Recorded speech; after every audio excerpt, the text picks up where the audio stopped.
Nigeria is currently grappling with a dual burden, widespread malnutrition, and a rising prevalence of non-communicable diseases such as hypertension and cardiovascular conditions.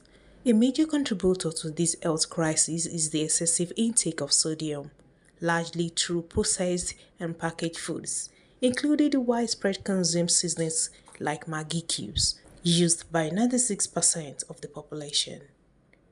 Public health experts have raised concern about the fortification of these products, arguing that it contradicts one of the World Health Organization's criteria for food vehicle selection, which states that a suitable food vehicle must not pose a threat to public health. Certain industry players and their co-travelers are disseminating unverified scientific information, false research claims, and spreading deceptive marketing information through social media influencers to promote monosodium MSG and bullion as nutritious, safe, and healthy for human consumption, without also informing consumers that these products contain harmful quantities of sodium, which could lead to hypertension, heart, and kidney failure.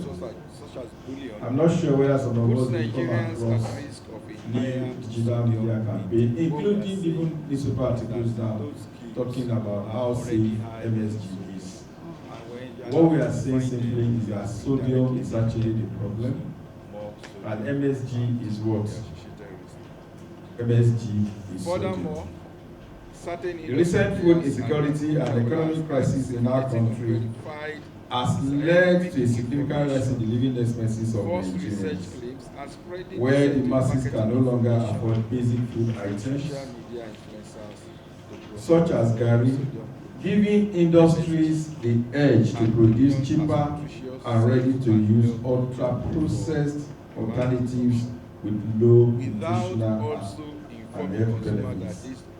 Nigeria is currently grappling with a dual burden, widespread malnutrition and rising prevalence of non-communicable diseases such as hypertension and cardiovascular conditions.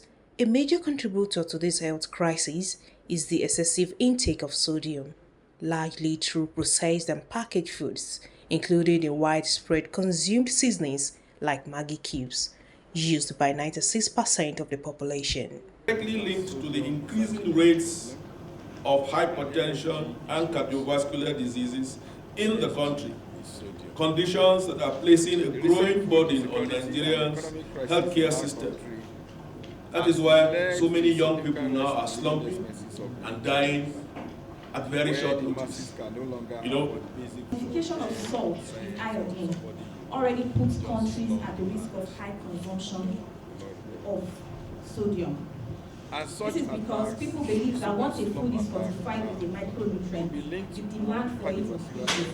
There are people who believe in Nigeria that the more salt you consume, salt has the ability to cure goiter, which is false because it has been fortified with iodine.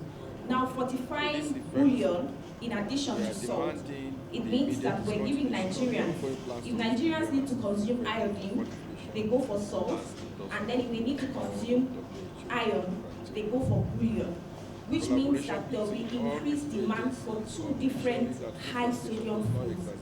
Public health experts have raised concern about the fortification of these products, arguing that it contradicts one of the World Health Organization's criteria for food vehicle selection, which states that a suitable food vehicle must not pose a threat to public health.